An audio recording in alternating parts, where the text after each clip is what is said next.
Hey, benvenuto a tutti. Welcome everybody back to Epic Genealogy. Glad to be here. Got a short video. Is a follow-up video to the one I did last time when I went through a cemetery here in Mesa, Arizona, and I took 5 names and I was going to discover the stories. And you're definitely going to want to stick around to the end of the video because the last one found some really cool information right before I made this video. Has to do with a regular standard feature probably everybody knows about on Ancestry or on Family Search, and I didn't even think, because I wasn't researching family, to use this, but I did, and so there's some really interesting information, so make sure you stick around to the end of the video.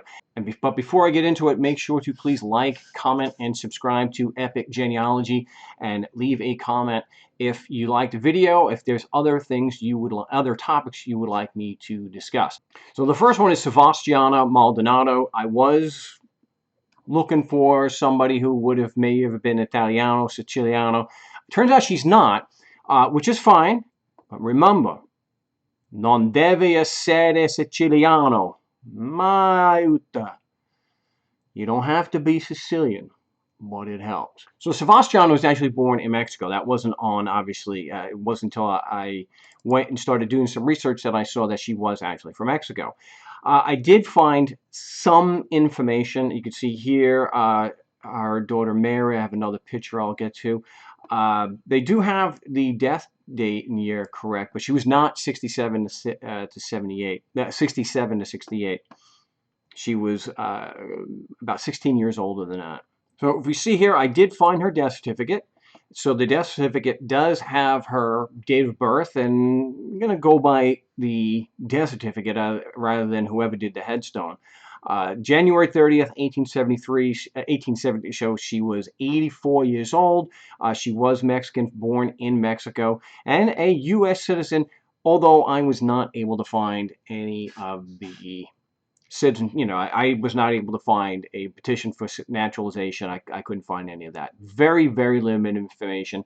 It shows here that she is widowed, and I believe I found out her husband's name was Ralph Maldonado, although I could not, and I can't find I was not able to find a maiden name for her. There's some that might work out.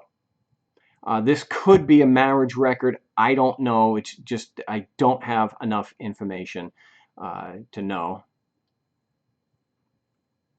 This could be a baptism record. Not again. I can't be sure. It's not January 30th, but we know the dates with Sebastiana not the best. This could be, but there's no way to know for sure. So I was able to find a picture of her daughter, and she's pictured in the Find a Grave. In here, she's pictured right here, and there is some there are some problems with the age. It might have been 1911, might have been another year, but so we're a little unsure on the dates, although they are consistent that she was born in Tucson. So I was able to find from the death certificate where she lived, and she was on Lemon Street, and this is a picture of her home. Now, for Mose Jones, I was able to get quite a bit more information on Mose Jones, especially, Mose is not a very common name.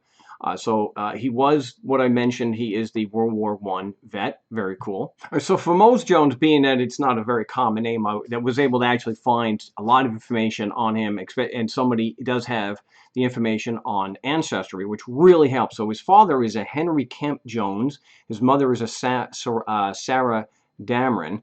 His wife is Minnie Sophie Carlson. And it turns out I actually found on here, I was able to find a picture of his grandfather. So he's actually named after a grandfather who is Moses Dameron. Yeah, what's so cool is I was able to find a picture of Mose Jones's grandfather, and this is Moses Dameron. So some of the information I was able to find out about Mose was that he did live in Colorado. He was born in Texas, and he lived in Colorado for a while. And this is his World War II registration card. So I can't say that he served in World War II because he was an older man at the time, but he did register for the draft. What we do know is that he was a World War I vet, so this is his World War I This is his World War I draft record. See, he was born in Seymour, Texas. While I was not able to get a picture of Mose, I was able to get a picture of his aunt, Henrietta. And this is a picture of her here. I was also able to find Mose Jones and his wife, Minnie, on the 1930 census, and that is them right over here, line 8 and 9. And that is for the Monticello precinct in San Juan, Utah. So he also lived in Utah in 1930. I was also able to find a copy of his 1976 obituary. So this gives us information about Mose that he homesteaded in Ginger Hill, east of Monticello in 1915. He served in the Navy, which we knew. That's really cool. He was married to Minnie Carlson in 1920, and they lived on his ranch until 1938 when they moved to Cortez, Colorado, where he bought and sold cattle until he became a Colorado brand inspector. And then he retired in 1962 to Mesa, Arizona. Gives information about his children and grandchildren. So graveside military honors. So that's very cool there. All right, so that's what we know about Mose. Let's move on to our next one. So our next one is Strother E. Graff. And again, I picked this because it was a very unusual name and it had a middle initial. So I figured it would be a lot easier to find information on someone with such a, with such a name like that. And I was able to get more information than I did with, the first two. So what I was able to find is that his wife was Elizabeth M. Collins, and she was from Missouri. There's kind of a dispute because it's a little unusual about where she was born, the year she was born, and actually about her death. That there is one on Family Search, or on Find a Grave rather, that shows that she was buried at sea. Cannot confirm. I had some contact with the woman who posted that. Can't confirm, but we do know that she was Elizabeth Monica Collins. And what we know of Strother E. Graff, so what I found for Strother is a obituary, which was always great to get, not too detailed, but it states that he was a retired construction foreman. He retired in 1958. He was also a World War I vet, which is cool, and it talks about his children. Not the most detailed, but still pretty cool. I have some other information. So I was able to find his World War II draft registration, and he was living in Brazil in Clay County, Indiana. And I tried to find the house, but I don't think it exists anymore. I was able to find Strother and his wife in Brazil City, Indiana on the 1940 census. They are right there on line 64. Joan, Patricia, and Camille are his children. I found a couple of birth certificates, which were pretty cool. So give a little more information. It's how we know it's Elizabeth Collins is his wife, and that she is from St. Louis, and that Strother is was a construction engineer, and this is of course from Indiana, Vigo County, Township of Harrison, Terre Haute. I think I said that right. And that brings us to George Bernard Maggio. And it does turn out that, yes, George is Siciliano. So we'll go through that in just a moment. But there was a bit of more information I was able to get for George Bernard. I actually had some contact with his great-grandson, who put up some pictures here. So let's see. Where was he? He was born in Kansas City. So he was. So George was born in New York, in Kansas City, and what's interesting is on his World War I registration, this made it easier to trace the family, was he's a junior. So obviously, in terms to be George Bernard. Little discrepancy here, which sometimes happens.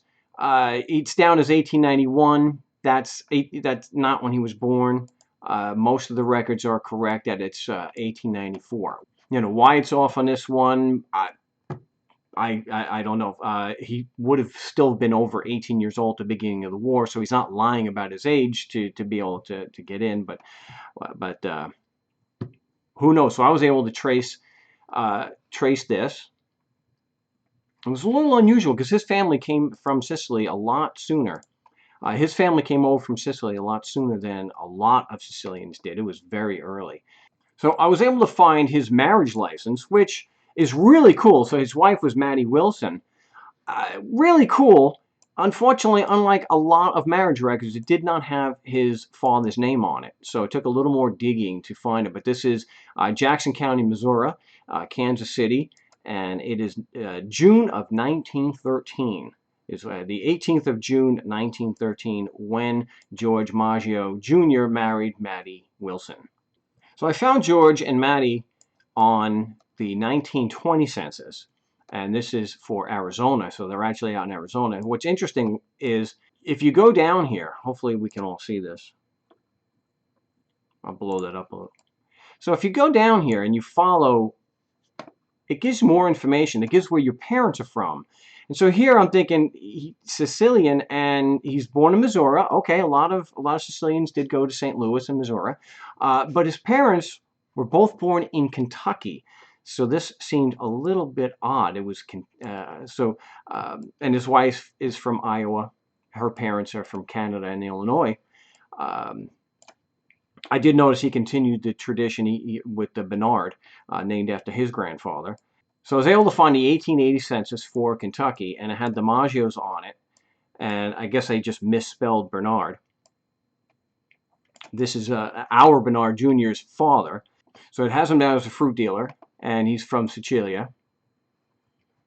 So Antonino was. A little more digging, I was able to find it right here on Find a Grave. How cool is this?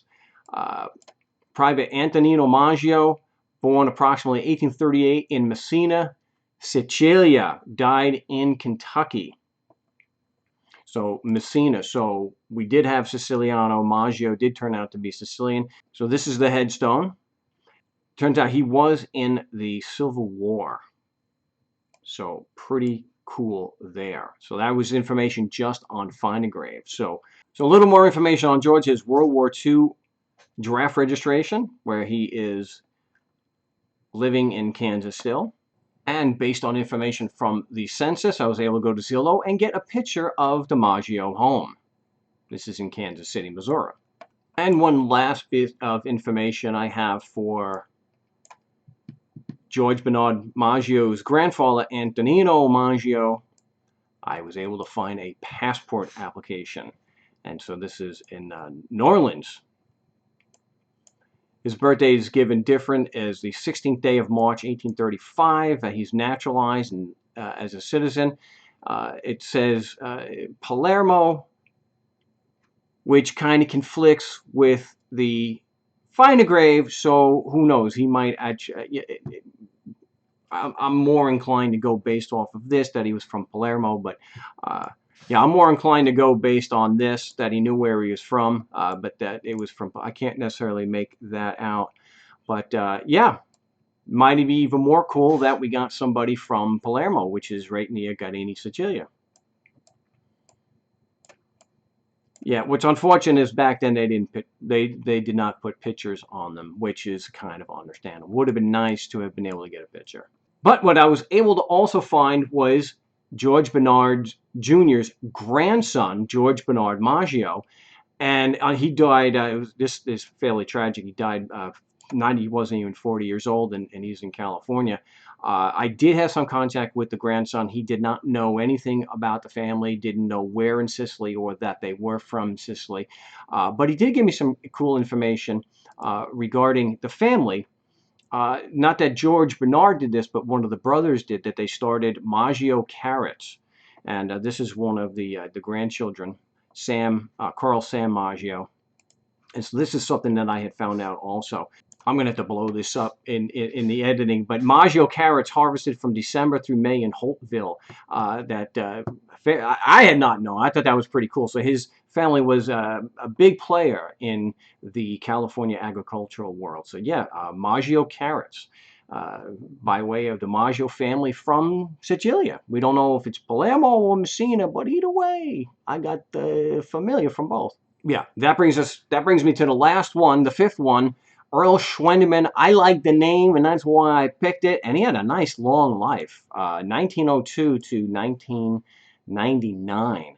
And it is a lot of information. Even if we just look on Find a Grave,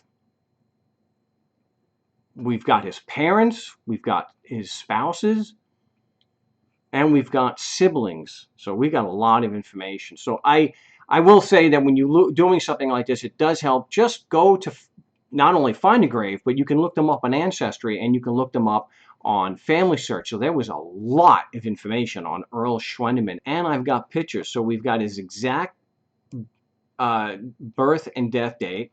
We also have his birth certificate.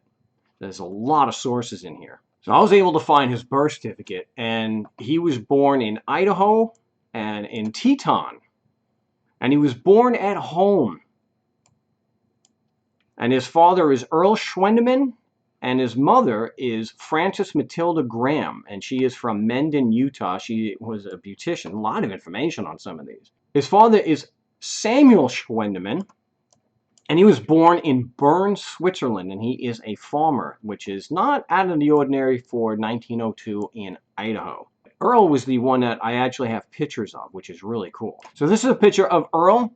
And it turns out that when you go through on Family Search, he was a missionary to Australia for the Church of Jesus Christ of Latter-day Saint. And given that he was LDS, very big into family history, genealogy, a lot of the work is done. And there's a whole lot of sources and pictures. So this is a much younger picture of Earl Schwendeman, probably around the time he got married. And I was able to go on to Google anyway, and he lived in Venice Beach, which is pretty nice. So this is the house that the Schwendemans lived in.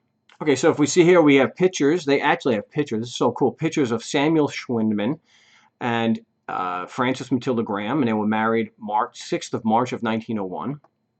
Earl was married first to Katie Irita Nyborg in Utah, and I guess she must have passed. And he then married Florence, who is in the Find a Grave picture.